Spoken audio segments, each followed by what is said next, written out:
தங்கம் வாங்க east Lakshmi jewellers.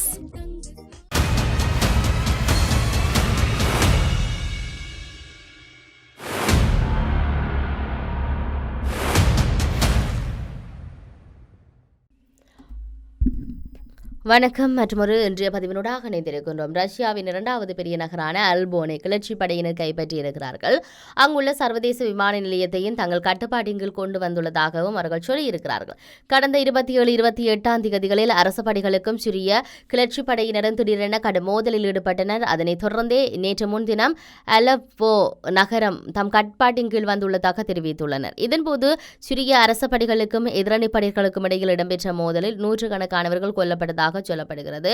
அலப்போவை தம் கட்டுப்பாட்டின் கீழ் கொண்டு வந்த எதிரணியினர் 24 மணி நேர ஊரடங்கு உத்தரவை நேற்று முன்தினம் மாலை 5 மணி முதல் அறிவித்திருந்தார்கள். நகரத்தில் வசிப்பவர்களின் பாதுகாப்பை உறுதி செய்யவும் தனியார் மற்றும் பொது சொத்துக்களை சேதப்படுத்தும் அல்லது தீங்கு விளைவிக்காமல் பாதுகாக்கவுமே இந்த நடவடிக்கை எடுத்திருந்தார்கள். 2011 வேலைவாய்ப்பு பிரச்சினை உள்ளிட்ட காரணங்களினால சிரிய ஜனாதிபதி பசர் அல் அசாத் ஆட்சிக்கு எதிராக நடந்த போராட்டங்கள் உள்நாட்டு போராக வெடித்திருந்தது. இந்த போரில் பலர் கொல்லப்பட்டனர். எனினும் 2012 முதல் கிழக்கு அலப்போ போராட்டக்காரர்களின் கட்டுப்படுத்தி இருந்தது. ஆனால் அதன் போதிலும் ரஷ்யா தனது விமானப்படை மூலம் அந்த பகுதியை மீட்டு 2016 ஜனாதிபதி அசாத்திடம் மீண்டும் ஒப்படைத்தது. அதன் பின்னர் சிறிய அளவிலான எதிர்ப்பு ஆங்காங்கே போராட்டங்களில் இருந்த நிலையிலும் தற்போது மீண்டும் உள்நாட்டு போராக மாறியிருக்குது.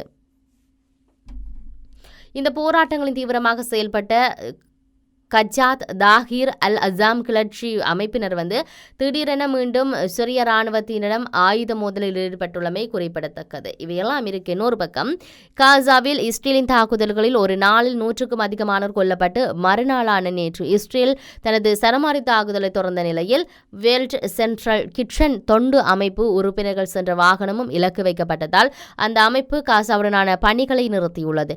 காசாவில் போர் நிறுத்த முயற்சிக்காக ஹமாஸ் அதிகாரிகள் கெய்ரோ சென்றுள்ள நிலையில் காசாவில் இஸ்ரேலின் தாக்குதல்கள் தொடர்ந்து தீவிரமடைந்து வடக்கு காசாவின் ஜபாலியா அகதி முகாமில் உள்ள வீடு ஒன்றின் மீது இஸ்ரேல் வான் நடத்திய தாக்குதலில் 40க்கும் அதிகமான பாலஸ்தீனியர்கள் கொல்லப்பட்டதாக காசாவின் இருந்து சிவில் பாதுகாப்பு நிறுவனம் சொல்லியிருக்கு. டெல் அல் அசராத் பகுதியில் அல் அராஜ் குடும்பத்தினருக்கு சொந்தமான வீடு ஒன்றின் மீது இஸ்ரேல் நடத்திய குண்டுவீச்சு தாக்குதல் ஒன்றில் 40க்கும் அதிகமானவர்கள் கொல்லப்பட்டார்கள் என்று சிவில் பாதுகாப்பு நிறுவனத்தின் பேச்சாளர் மஹ்மூத் பசல் டெலிகிராமில் சொல்லியிருக்கிறார். கடந்த அக்டோபர் மாதம் 5ஆம் தேதி தொடக்கம் வடக்கு காசாவில் பாரிய படை நடவடிக்கையை மேற்கொண்டு வரும் இஸ்ரேலிய படை அங்கு தொடர்ந்து உக்கிர தாக்குதல்களை வழிநடத்தி நடாத்தி வருகிறது.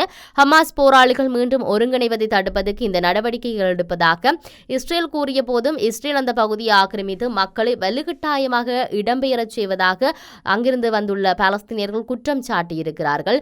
இந்த நிலையில் இஸ்ரேல் காசாவில் நேற்று முன்தினம் நடாத்திய தாக்குதலில் 100க்கும் அதிகமானவர்கள் கொல்லப்பட்டிருப்பதாக செய்திகள் வந்திருக்கிறது. குறிப்பாக கான் யூனிஸ் நகரில் இஸ்ரேல் நடத்திய தாக்குதலில் 5 கொல்லப்பட்டதாகவும் 3 வேர்ல்ட் சென்ட்ரல் கிச்சன் என்ற தொண்டு அமைப்பின் உறுப்பினர்கள் என்றும் பாலஸ்தீனிய செய்தி நிறுவனமான வபா தெரிவித்துள்ளது.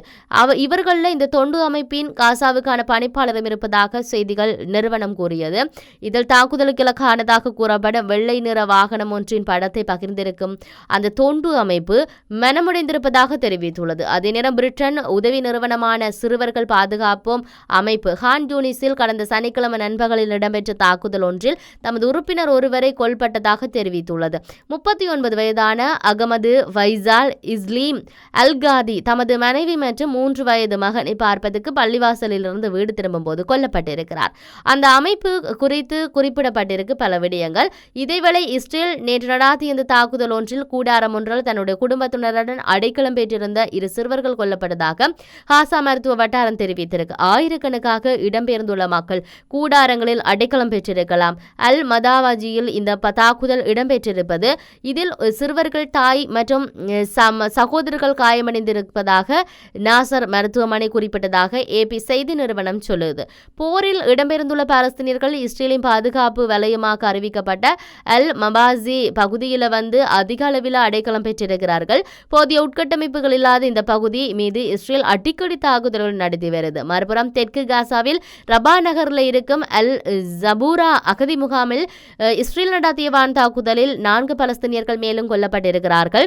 இதில் இஸ்ரேலிய ராணுவ வாகனங்கள் நகரை ஆக்கிரமித்ததை அடுத்து தமது வீடுகளிலிருந்து வெளியேறிய பெரும்பாலானவர்களை பாதிக்கப்பட்டு வருவதாக வபா செய்தி நிறுவனம் சொல்லுது.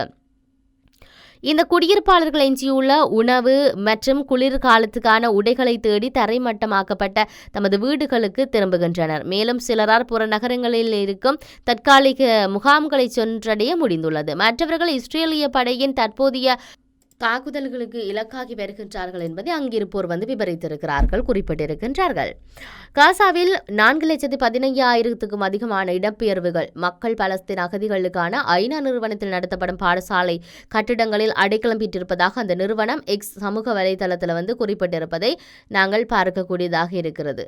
காசாவில் குளிர்கால நெருங்கும் சூழலில் அதனை எதிர்கொள்வதற்கான உட்கட்டமைப்பு வசதிகள் இல்லாதோடு ஏற்கனவே போதுமான உணவு, நீர், சுகாதார வசதிகளின்றி மக்கள் தவித்து வருகின்றார்கள். காசாவில் ஒரு ஆண்டுக்கு அதிகரிப்பதோடு மேலும் 1,05,142 பேர் காயமடைந்திருக்கிறார்கள். இந்த நிலையில் தொடர்ச்சியாக அங்கு போர் இடம்பெற்றுக் கொண்டிருக்கிறது. போர் நிறுத்தத்துக்கான பேச்சுவார்த்தைகள் இடம்பெற்றிருந்தாலும் லெபனானில் இஸ்ரேல் மற்றும் கிஸ்புல்லா இடையே கடந்த வாரம் போர் நிறுத்தம் ஒன்று ஏற்பட்ட நிலையிலேயே காசாவில் போர் நிறுத்தம் ஒன்றுக்கான எதிர்பார்ப்புகள் ஏற்பட்டுள்ளன. எனினும் இது தொடர்பில் இதுவரை எந்த உடன்பாடும் எட்டப்படவில்லை என்பது இங்கு நாம் குறிப்பிடக்கூடியதாக இருக்கிறது. பொறுத்திருந்து பார்ப்போம் இதனுடைய நிலவரங்கள் எப்படி நகரப்போகின்றது என்பதை. மற்றும் ஒரு பதிவினூடாக சந்திப்போம். வணக்கம்.